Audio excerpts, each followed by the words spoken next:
सभी साथियों को मीठी मीठी राम राम। कलाम क्लासेस नोहर के ऑनलाइन प्लेटफॉर्म पे आपका स्वागत है। अपने राजस्थान के इतिहास में राजस्थान के नामकरण की कहानी पढ़ रहे थे। अब तक हमने पढ़ लिया था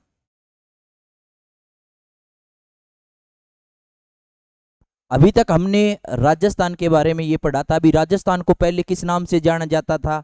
जैसे राजपुताना के नाम से 1800 में जॉर्ज थॉमस ने इसको नाम दिया था। इस बात की पुष्टि है विलियम फ्रैंकलिन ने की थी। फिर राजपुताना से नाम है वो राजस्थान, राजस्थान है वो नाम देने वाला, राजस्थान रायथान, राजस्थान और रायथान जो नाम देने वाला है ना, राजस्थान रायथान नाम देने वाला तो कर्नल जेम्स टोड। तो अंग्रेज आया था, उसको अपनी भाषा का ज्ञान नहीं था, उसने गुरु बनाया था ज्ञानचंद को। गुरु किसे बनाया था? ज्ञानचंद को गुरु बनाया था।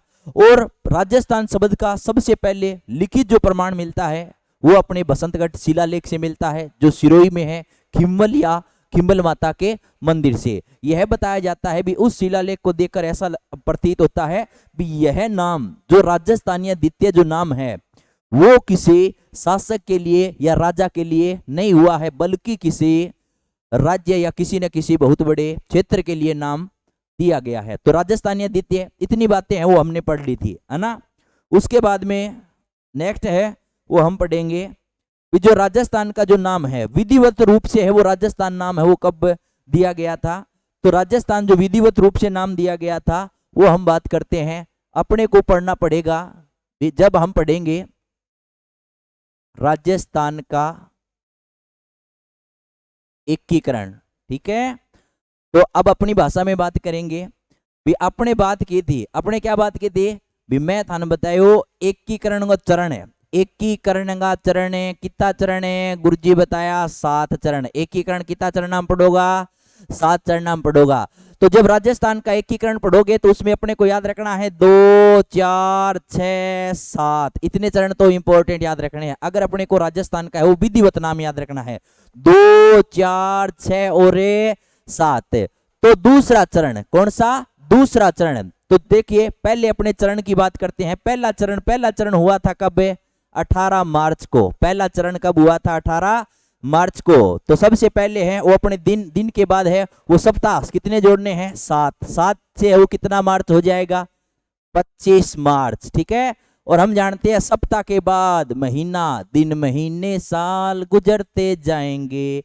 एकीकरण के पर्सन सारणी में से आए हैं और आते जाएंगे। तो बीएसटीसी और प्री बीएड की राजस्थान पुलिस की सीईटी की जो तैयारी कर रहे हैं वो बच्चे सारणी है वो जरूर पढ़ के जाएं। तो देखिए 18 मार्च, फिर कौन सा? 25 मार्च। अब जोड़ेंगे इसमें पूरा एक महीना जोड़ेंगे। तो यहां से देखो कितना, ध्यान देना थोड़ा, इधर महीना कर देंगे, अपने महीना करेंगे तो ये कर देंगे अपने 18 अप्रैल, 18 अप्रैल। फिर बात करते हैं अपने चौथे चरण की। चौथा चरण जो आएगा, चौथे चरण में राजस्थान दिवस अपने कब बनाते हैं? 30 मार्च को। इन तीनों में याद रखना है ये रहेगा 1948। कितना रहेगा? 1948। ये देखो चौथा चरण है वो कितना है? 30 मार्च। 30 का आधा 15 मार्च नहीं, अब कर दें आगे, है ना। मार्च तो पूरा होने वाला है, आधा करेंगे तो 15 अप्रैल। तो ये अपने 1949 छठा चरण है ना। ये पहला, ये दूसरा, ये तीसरा, ये चौथा, ये पांचवा, छठा 26 जनवरी। बोलो छठा 26 जनवरी। और 26 जनवरी 1950 को अपना संविधान लागू हुआ था। और 7 में चरण हो जाएंगे पूरे राजस्थान का एकीकरण 1 नवंबर। कब?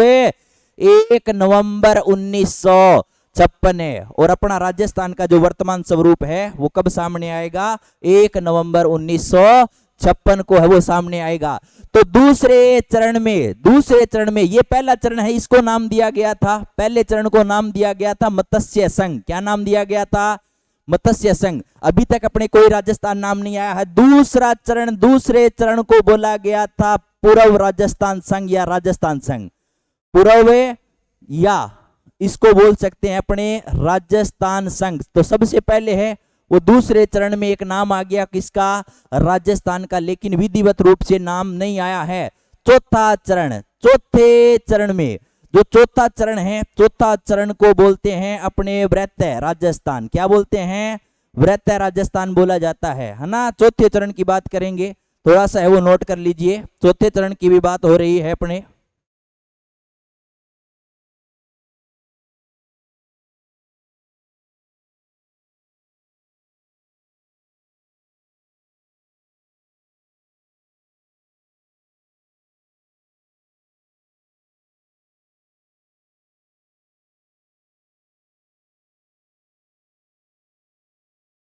तो देखिए चौथा चरण, चौथा चरण देखिए कौन सा है, 30 मार्च है। चौथा चरण कौन सा है, 30 मार्च है।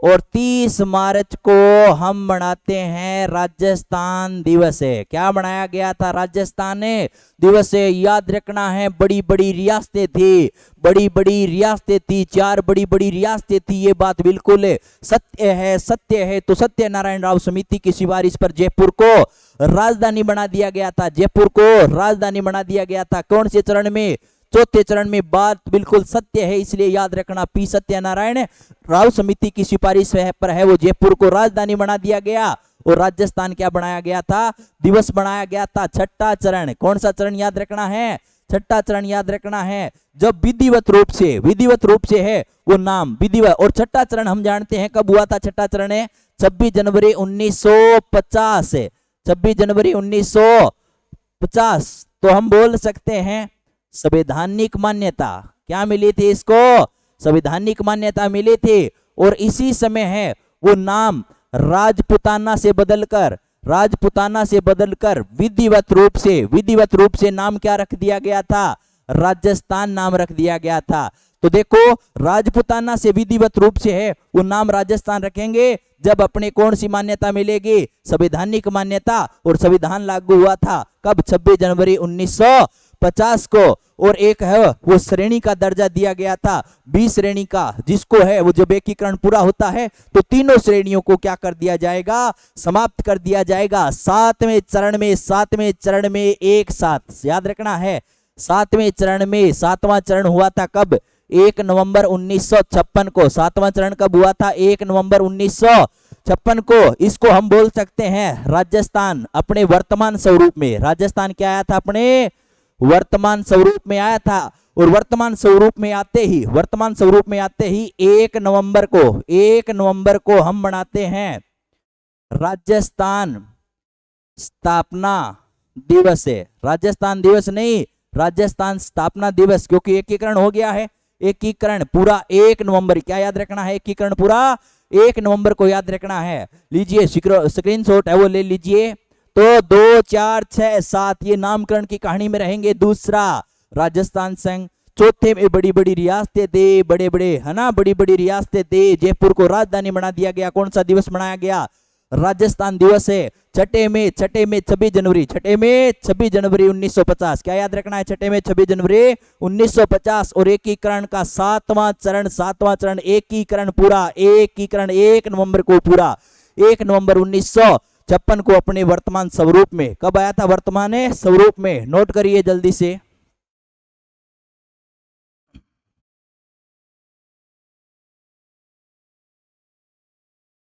तो हम बोल सकते हैं ABC, तीनों श्रेणी क्या कर दी गई, समाप्त कर दी गई। ठीक है, नेक्स्ट अब बात करते हैं कुछ, हम बात करते हैं भी उस समय की बात करते हैं। तो एकमात्र जो राज प्रमुख के पद पर रहे थे, जो राज प्रमुख पर रहे थे, उनका नाम क्या था, मान सिंह है। क्या नाम था, मान सिंह। जयपुर को जब राजधानी बनाया गया था चौथे चरण में, तो आजीवन है वो राज प्रमुख का पद है वो किसे दिया गया था, मान सिंह द्वितीय को दिया गया था। लेकिन जब 1 नवंबर 1956 को राजस्थान अपने किस स्वरूप में आ गया, वर्तमान स्वरूप में आ गया, है ना। राजस्थान अपने वर्तमान स्वरूप में आ गया ना 1 नवंबर 1956 को। तो वर्तमान स्वरूप में आते ही जो राज प्रमुख का पद है, राज प्रमुख का पद क्या कर दिया गया, समाप्त है। अल गुरुजी राज प्रमुख जो पद है वो समाप्त कर दियो, तो क्या है, एक नया पद बनाया गया, एक नया पद बनाया गया। और नया पद बनाया गया किसका, राज्यपाल का। तो जब राज्यपाल का नाम आएगा ना, तो एकीकरण के बाद जो पहला राज्यपाल है ना, जो सरदार जी निहाल हो गए थे, और सरदार जी है ना, सरदार जी निहाल हो गए थे, जिनका नाम था गुरुमुख निहाल सिंह। गुरुमुख क्या था, निहाल सिंह। अब अगर अपने को पूछा जाता है पहले सीएम या पहले पीएम, पहले सीएम या पहले पीएम, पीएम किसको बनाया गया था, तो पहले सीएम या पहले पीएम हीरालाल शास्त्री। क्या थे, हीरालाल शास्त्री। लेकिन एकीकरण के बाद है ना, जो पहला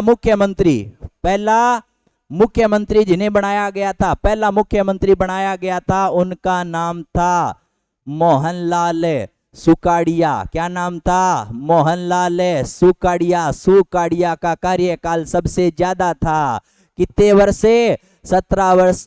और सबसे ज्यादा कार्यकाल है, अरे 17 वर्ष से, क्योंकि सबसे छोटी आयु के, ये क्या थे, सबसे छोटी आयु के।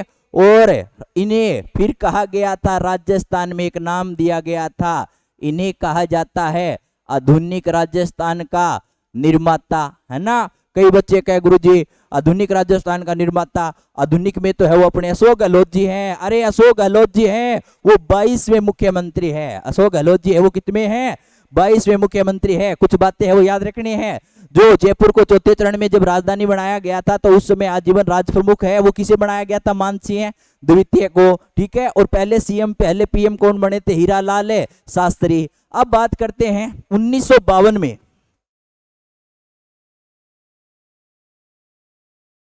नोट करिए,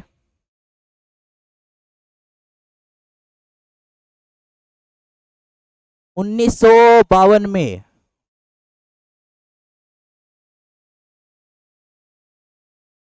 प्रथम आम चुनाव हुए, जिनमें सबसे पहले मुख्यमंत्री निर्वाचित, वो भी नाम आएगा ध्यान रखना, निर्वाचित मुख्यमंत्री है वो कौन थे, तो याद रखना टीकाराम पालीवाल। कौन थे, टीकाराम पालीवाल थे, ठीक है ना। तो निर्वाचित मुख्यमंत्री है वो कौन थे, टीकाराम पालीवाल। नोट करिएगा, टीकाराम पालीवाल को वो याद रखना है भाई, ठीक है। उसके बाद में अगर अपने को पूछा जाता है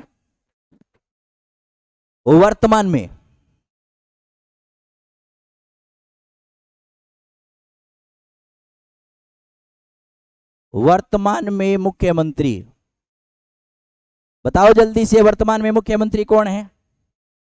वर्तमान में मुख्यमंत्री सभी को पता है, कांग्रेस की सरकार है अपने यहाँ, तो कौन से, अशोक गहलोत है ना।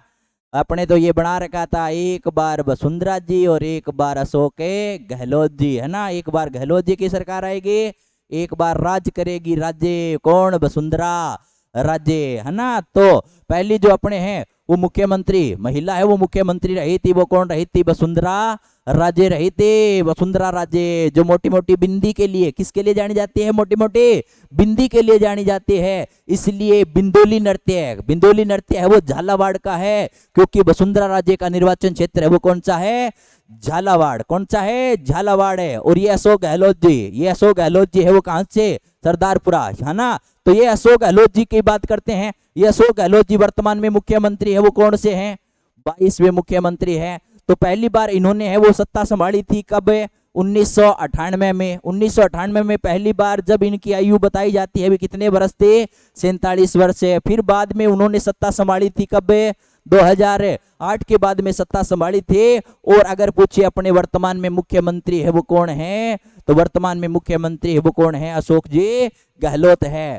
तो मैं आशा करता हूं भी आपको ये टॉपिक जो राजस्थान के नामकरण की कहानी है वो बहुत अच्छे से समझ में आया होगा। निराश नहीं होना है ना, अच्छे तरीके से पढ़ना है, एक एक चीज को समझना है भी। हमने अच्छी तरह से है वो ये टॉपिक क्लियर किया है। पहले हमने इतिहास की शुरुआत के थे, हमने सिलेबस को जाना था, फिर हमने जाना राजस्थान के नामकरण के कहानी क्या रहे थे, प्राचीन नाम क्या मिलता है, वेदों में नाम क्या मिलता है, रामायण में नाम क्या मिलता है। सबसे पहले राजपुताना, राजपुताना से बदलकर राजस्थान। क्या इतिहास को किसी ने क्रमबद्ध तरीके से लिखा था? पहले अंग्रेज ने लिखा। अंग्रेज को अपनी भाषा का ज्ञान नहीं था। गुरु बनाया किसको? ज्ञानचंद को। गुरु किसको बनाया? ज्ञानचंद को। अंग्रेज है वो वापस चला गया, अंग्रेज वापस चला गया। अंग्रेज की मृत्यु के बाद में अपने पर्यटन से संबंधित एक पुस्तक आई थी, है ना, और राजस्थान शब्द का लिखित प्रमाण है वो अपने कहाँ, सिरोही से। कहां से मिला था? सिरोही से। क्रमबद्ध लिखने का श्रेय गया था किसको? मोहनोत नेणसी को। किसको गया था?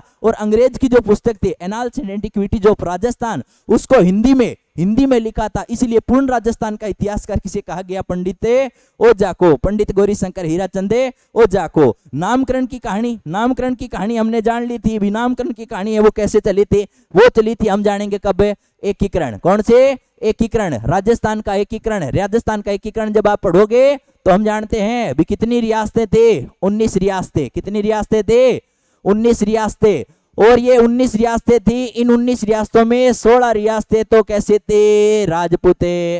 2 रियासतें थे जाट रियासतें, और एकमात्र मुस्लिम है। एकमात्र कैसी रियासत थे? मुस्लिम। ये जो मुस्लिम रियासत थी वो कौन से थे?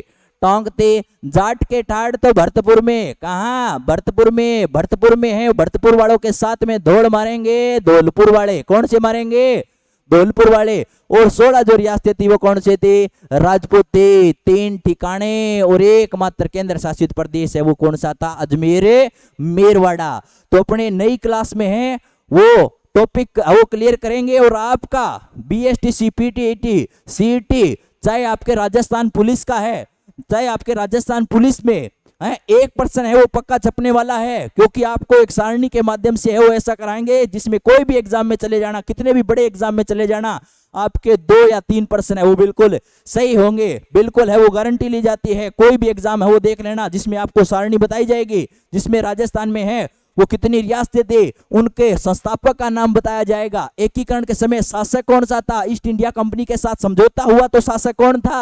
और साथ में आपको बताया जाएगा जो कंपनी के साथ समझौता हुआ उसके साथ साथ 1857 की क्रांति के समय शासक कौन था। और अगर एग्जाम में पूछ लिया जाता है आजादी के समय शासक कौन था, तो वो भी अपने वो क्लियर करेंगे। तो कलाम क्लासेज नौहर के ऑनलाइन प्लेटफॉर्म से वो जुड़े रहिएगा और ज्यादा से ज्यादा आपको वीडियो को शेयर करना है। अगर आपको क्लास पसंद आती है तो इसको लाइक करना है। बने रहिएगा। मिलते हैं अगली क्लास में। जय हिंद, जय भारत।